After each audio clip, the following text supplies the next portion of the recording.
Saya minta agar saudara-saudara sekalian, wakil-wakil rakyat dan seluruh rakyat Indonesia yang sedang mendengarkan pidato saya saat ini, saya minta agar saudara-saudara tidak hanya mengisi formulir sensus dengan sejujur-jujurnya, tapi juga mengajak semua orang untuk ikut mengisi dengan sejujur-jujurnya. Data yang dikumpulkan BPS dari sensus ekonomi tidak akan digunakan untuk mengejar kekayaan atau pendapatan pribadi yang dilaporkan. Data dari sensus ekonomi akan digunakan untuk kita bisa lebih tepat menyusun kebijakan dan anggaran. Sebagai contoh di RAPBN 2027, kita mengasumsikan besar PDB kita mencapai 27.987 triliun rupiah. Jika pembiayaan sebesar 671,2 triliun rupiah, maka defisit APBN sebesar 2,40% terhadap PDB. Tapi jika ternyata PDB kita lebih besar, yang banyak lembaga internasional mengatakan seperti itu, maka defisit kita akan jauh lebih kecil. Selain itu, pembaharuan data tunggal sosial dan ekonomi nasional atau DTSEN juga akan kita lakukan dari hasil sensus ekonomi tahun 2026 ini. Karena itu sensus ekonomi ini sangat penting. Saudara-saudara sekalian, disiplin fiskal tidak berhenti ketika anggaran disahkan. Disiplin fiskal harus hadir sampai pada eksekusi setiap rupiah yang dibelanjakan. Selama ini terlalu banyak kementerian, lembaga, dan pemerintah daerah membeli barang yang sama, tapi membelinya sendiri-sendiri dengan harga yang berbeda-beda.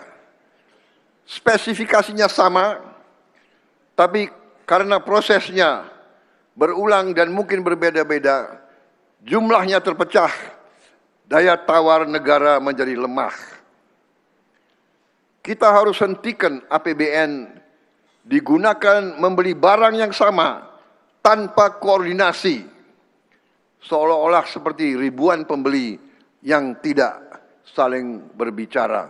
Padahal kita semua adalah bagian dari negara kesatuan Republik Indonesia. Kita, apakah pemerintah pusat, pemerintah daerah, atau pemerintah kabupaten kota, kita adalah pemerintah Republik Indonesia. Data Lembaga Kebijakan Pengadaan Barang dan Jasa Pemerintah, LKPP, menunjukkan bahwa konsolidasi pengadaan pemerintah daerah saat ini telah menghasilkan efisiensi 20,86% pada 2025 dan 25,43% diperkirakan pada 2026. Jika dilaksanakan secara luas dan disiplin, konsolidasi, penggunaan katalog elektronik, perencanaan berbasis data, serta praktek pengadaan terbaik dapat menghasilkan efisiensi sampai 30% dari belanja pengadaan 1.200 triliun rupiah. Artinya,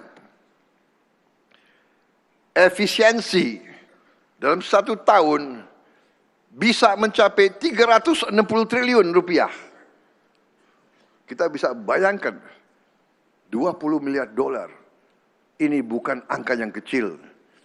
Kita bisa berbuat sangat banyak dengan 360 triliun. Dan ini adalah di tangan kita, saudara-saudara.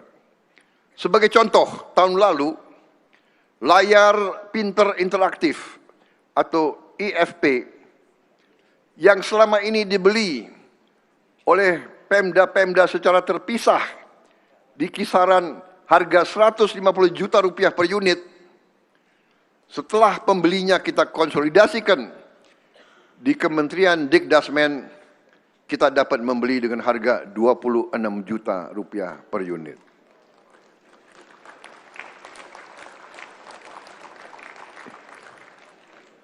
Ini penghematan hampir 6 kali. 6 kali penghematan. Ini real.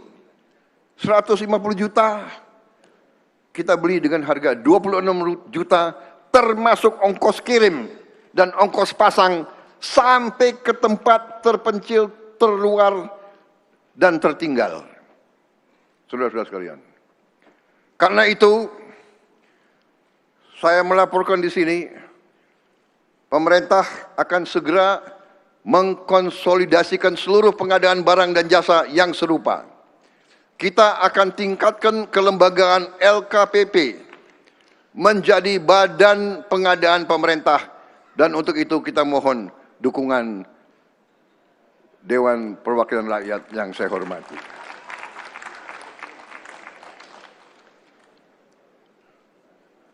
Tidak masuk akal berbagai badan, berbagai KL, berbagai pemerintah daerah membeli barang yang sama dengan harga yang berbeda-beda, bahkan harga yang lebih tinggi dari yang bisa kita capai. Kebutuhan berbagai kementerian, lembaga, dan pemerintah daerah akan dihimpun. Spesifikasi akan distandardisasi. Volume akan disatukan. Proses pengadaan pemerintah akan dilakukan secara digital, sehingga supaya semakin transparan, kompetitif, dan akuntabel. Jika barangnya sama, kita beli bersama. Jika kebutuhannya dapat direncanakan, kita rencanakan bersama. Jika negara dapat memperoleh harga dan mutu yang lebih baik dengan bekerja sama, tidak ada alasan untuk kita tidak lakukan itu. Tidak ada alasan untuk masing-masing institusi tetap melakukan pengadaan sendiri-sendiri. Setiap rupiah yang berhasil kita hemat adalah ruang fiskal tambahan yang dapat kita gunakan untuk rakyat kita.